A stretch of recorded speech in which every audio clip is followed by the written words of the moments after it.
Kā ir strādāt ar komandu, kuru dzīvo tādos apstākļos, kad ģimenes ir prom un bērni ir prom un draugi ir prom un tam līdzīgi? Tev kā trenerim strādāt ar tādu komandu? Tur tas ir diezgan sarežģīti brīžiem, jo tas karš, ja viņš viņas, teiksim, ja pat tur čaļus neietekmē fiziski, tad emocionāli viņš noteikti ietekmē. Es par to tieši, jā.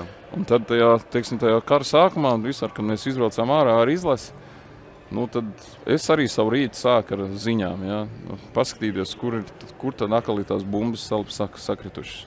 Un tad es skatos pēc tāda, ja ir sakritušas tajā reģionā, no kura nāk mani spēlētāji, tad saprotu, ka būs sauzes, ka nāks čaļi ar deguniem zemē. Un tā arī, protams, notiek. Un tagad, protams, lai vai cik tas nebūtu slikti vai kā, bet cilvēki ir vairāk pieraduši, bet vienalga, tās bumbas krīt tur, kur viņas krīt, un ja tur kādam ir ģimene tūmā, tad ir kreņķis. Un tad tas paņem, protams, paiegot tādu mentālo enerģiju, jo, lai tu no tā spēlētāja kaut ko dabūtu ārā, rezultātu, tev viņš vajadzīgs gan fiziski, gan mentāli. Un uz 110% lai viņš būtu labs, jā, bet ja viņš nav, tad tu viņu ņēmi un kaut kā uz pārunā, ne jau uz pārunā, tu viņu kaut kā centies tirgot kaut kādu nākotni, kaut ko. Un tad tev atnāk spēlētājs, viņš saka, trener, par ko tu runā? Viņš saka, es tur biju jau kaut ko tur dzīvē sakārtojis. Ko tu vispār mēģini teikt tādā situācijā? Labi, es negribu sev kā piemēru likt, bet mēģinu klausīties. Pirmkārt, klausīties. Viņu, ja? Viņi no sākuma nerunā. Tā, kad tu redzi, ka tur ir ausis, viņi jau nerunā. Viņi negrib runāt vispār to tēmu, negrib cilāt, bet kaut kā jau viņš jādabū ārā no tā apļa. Ja?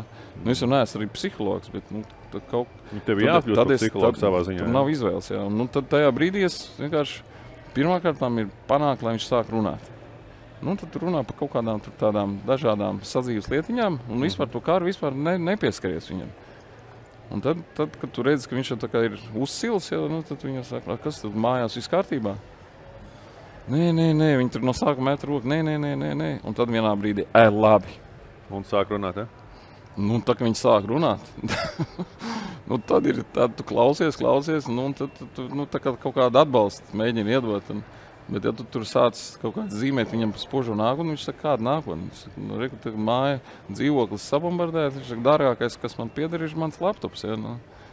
Viņš saka, par ko jūs vispār runājat? Tad tu tur tā mierīgi, bet beigās tas viss pārsvarā beidzas ar to, ka tev saka, paldies, trener. Smaicis mums kaut kāds parādās. Bet, ja tu tāds divus pats paņem pēc kārtas, man taču nav tie tūli, es neesmu profesionāls tajos jautājumos. Ja? Tad tu pats to uzsūti tā kā kaut kur, ja? Tad pēc tam sēdi pilnīgā dārzenī kādu laiku, kamēr attīri no tā visu, kamēr tu attīries mentāli, jo tu jau nekur no tā nevar aizbēgt.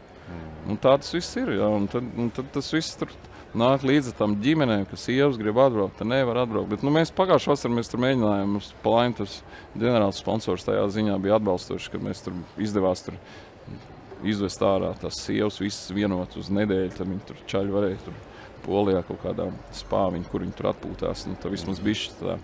Bet tā, ka sievas, teiksim, bērniem brauc un dzīvo Polijā? Klubā, jā. Klubā tas ir iespējams, bet ne viss to grib. Jo bērniem jāiet skolā, un tas ir tas, kas varbūt tā neiet īsti kopā, ja, kad liekas, kāpēc jūs esat tur, ka jums ir iespēja braukt un dzīvot, bet Polijā, vienalga kurā valstī, ja. Un ir sievas, kas brauc un dzīvo, bet ir sievas, kas pasaka nē. Viņas pat, tā kā es teicu, viņas jau pat, viena sieva bija, tagad vienam manam spēlētam sieva bija stāvoklī, viņa brauc uz Karkovu dzemdēt. Tu tur ķer galvu un nesaprot, par ko vispār runa. Kāpēc spēlētājs pats saka?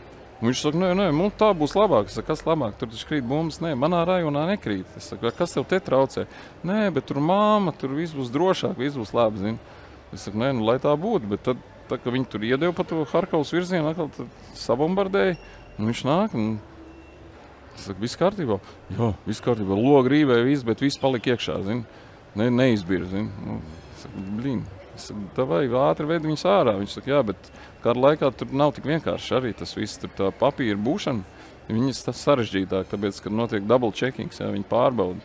Es tur neesmu kaut kāds šitais te smaglērs, jā, kas kaut ko tur sāk. Kaut ko ved ārā, jā. Kaut ko ved ārā, un tad līdz ar to viņi tur, bet, tagad pēdējā bildīte, kas atnāca, viņi ir viss kārtībā, ir kopā ar ģimeni. Tu pats tos ukraiņus esi iepazinis, tā viņa mentalitāte. Nu, kur ir tas patriotisms, tā trakulība, kas tur notiekās? Ne trakulība, tā nav trakulība. Tā ir, paskaties, Latvijā 91. gadā barikādes. Taču visi gāja ārā uz barikādēm. Neviens nesaprata, par ko ir līsti runa. Taču mums tur bija kaut kāda. Tā bija attieksme. Kailām rokām par vai ne? Jā, bet šeit viņi arī iet attieksme. Pirmkārt, tā ir attieksme. Bet tur, jo tas karš, protams, lielai daļai tas bija 3 dienas un viss beigsies. Mācīsimies dzīvot pie jaunās varas. Ja? Bet pa lielam tas tomēr to valsts sākotnēji apvienoja, jo bija liela atšķirība starp Austrumu Ukrainu un Rietumu Ukrainu. Bet viņi tā kā apvienoja. Tagad kaut gan sāk jau atkal drusku dalīties. Jo Ļvovā jau tur tā raķetes kādas pa lētam atlido, bet pa lielam tur dzīve ritmu, normāla ritmu un viss notiek. Viss tur tusiņš. Pāris nedēļas apakaļ biļi, tur viss. Ja tu nezini, ka ir karš, tad tur. Pat es tur naktīs nakšņoju un rīt dzirdējāt naktī 2 sirēnas bija, trauksmes. Es vispār neko nedzirdēju, mierīgi norāvu masā tā, ka vispār nekādas nojautas pat ne.